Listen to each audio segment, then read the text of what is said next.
அன்னைக்கு ஒரு விடுகதை சொன்னியே, இப்போ அதை சொல்லு பாப்போம். உங்க மாமாவோட மாமாவ எங்க மாமா மாமான்னு கூப்பிட்டா உங்களுக்கு எனக்கும் என்ன உறவு? உனக்கு எனக்கும் அண்ணன் தங்கச்சி உறவு.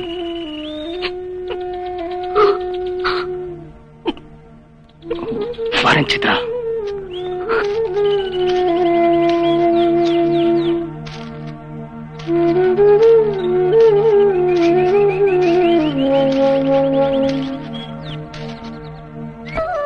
பாண்டி, சித்ராவோட நிலைமையை பாத்தியா? இவ செஞ்ச கொலைக்கு பாவம் அவன் தண்டனை அனுபவிக்கிறான்.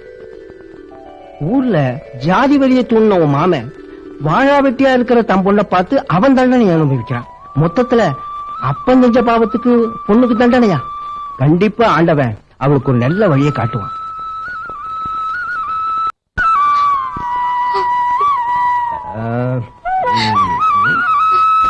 யார உட்கார்ந்துட்டு இருக்கிறது? அட நம்ம செல்லம்மா. செல்லம்மா, செல்லம், உன் கண்ணுல தண்ணியா? ஆமா, எதுக்கு இங்க உட்கார்ந்து அழுதுட்டு இருக்க? நீங்க கவலையை மறக்க தண்ணியா குடிக்கிறீங்க, நான் அழுத தேக்கிறேன். நான் அனாதையா இருக்கிறதால கண்ட பயன் எல்லாம் பொண்டாட்டிக்கும் பொண்ணுக்கும் வித்தியாசம் தெரியாம பேசுது. கண்ட பயலுகளா? அது எந்த பயன்னு சொல்லு. கண்டகண்டமா வெட்டி போடுற வெட்டியா? நான் தாய அந்த பய வெட்டியா பாக்கலாம். ஐயோ, இங்க இருந்து வெட்டுறதுக்கு அவ்வளவு நீளமா இருக்கு அருவாளு. பக்கத்துல வயா வெட்டுற. இதுக்கு காரணம் நீதாயா? நானா? ஆமா, நீதானே சொன்ன. என்ன சொன்ன?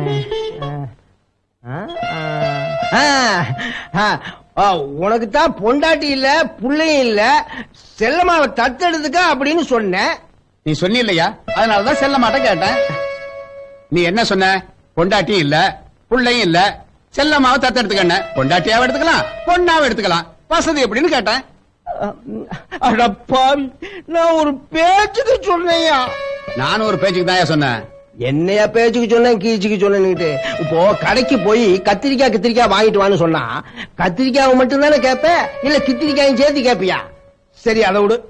பஸ் கிஸ் வருதா பாருன்னு சொன்னா பஸ் வருதான்னு மட்டும் தானே பாப்ப, இல்ல கிஸ் வருதான்னு பாப்பியா? கேப்பையா கேப்பேன். நீ பொண்டாட்டி கிண்டாட்டி வேணுமானா கிண்டாட்டியை விட்டுட்டு பொண்டாட்டியை கேட்டிருப்பேன். புள்ளையா குட்டியான்னு கேட்டா புள்ளைய விட்டுட்டு குட்டியை கேட்டிருப்பேன்.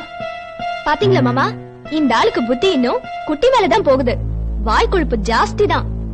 ஆமாண்ண, அன்னைக்கு கூட இப்படிதான் கூழுக்கு குனிஞ்சு நிக்கிற பசங்க நிமிர்ந்து நிக்கிறானுங்க அப்படின்னு இலக்காரமா பேசுறாரு. என்னது?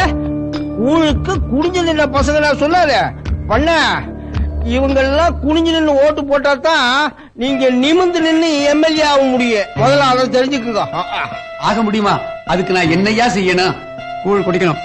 ஆமா, எப்ப கூழுக்கு குனிஞ்ச நின்ன பசங்கன்னு நீ சொன்னையோ அந்த கூழை நீ குடிச்சாத்தான் எங்க எல்லாருடைய ஓட்டு உங்களுக்கு. என்னப்பா சொல்றீங்க? ஆமா, கூழு தானே குடிக்கிறேன். இவ்வளவு பேர் வீட்டுல குடிச்சா வயிறு தாங்காத. வயிறுதான் பானை மாதிரி இருக்கே. பானையா? பானைன்னு சொன்னது எனக்கு ஒண்ணு ஞாபகம் வந்துருச்சு. நாளைக்கு நம்ம ஊர் அம்மன் கோயில்ல ஊரே ஒண்ணு சேர்ந்து ஒரே பானையில கூழ் காய்ச்சு. அத மட்டும் நீ குடிச்சேன்னு வச்சுக்கோ, எங்க எல்லாருடைய வீட்டுல நீ கூழ் குடிச்ச மாதிரி. என்ன சொல்ற?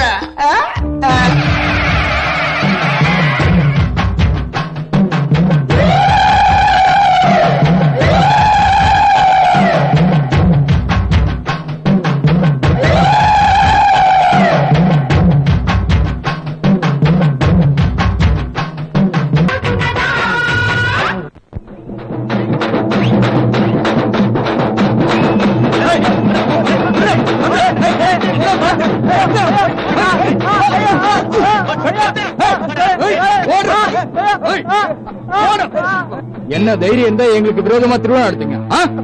நீங்க கோயில் தர்மம் எடுத்தா தானே அம்மனுக்கு முன்னாடி அக்னியை வளர்த்துட்டாங்க. உங்க மனசுல பக்தி வரி இருந்தா இந்த நெருப்புல இறங்கி வெளியே வாங்க. அப்படி வந்துட்டீங்கன்னா இங்க இருக்கிற எல்லாத்தையும் வெளியே போய் சொல்லிடுறேன். என்னப்பா இது? நெருப்ப மதிக்கணுமா? அவங்களை இந்த நெருப்பை மிதிக்க சொல்றேன். அப்படி அவங்க இறங்கிட்டாங்கன்னா இனிமே இந்த ஊர்ல ஜாதி பெயரை சொல்லி கத்தி கப்படாவை தூக்க கூடாது. என்ன சொல்றீங்க? நான் சொல்றத கொஞ்சம் பொறுமையா கேளுங்க. உங்க அப்பா இந்த நெருப்புல ஓடி விளையாடுவாரு. ஏன்னா உங்க மனசுல பக்தின்ற வெறி இருந்துச்சு, ஜாதி வெறி இல்ல.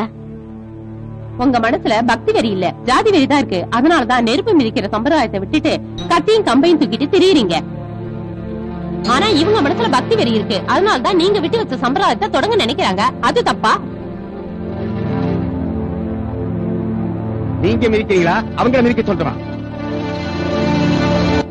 உங்காலி கொஞ்சம் பொறுமையா இருங்க. நெருப்பு வந்து சாகன முடிவு பண்ணிட்டேன்.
இந்த ஊர்ல சொத்து விற்க வந்தனா எதையுமே சொத்தையாக்க விரும்பல. உங்க விருப்பப்படி இந்த ஊர் நல்லா இருக்கணும், நீங்க நல்லா இருக்கணும். ஆனா ஏன் விருப்பப்படி இவங்க 2 பேரும் நல்லா இருக்கணும். நான் போயிட்டு வரேன்.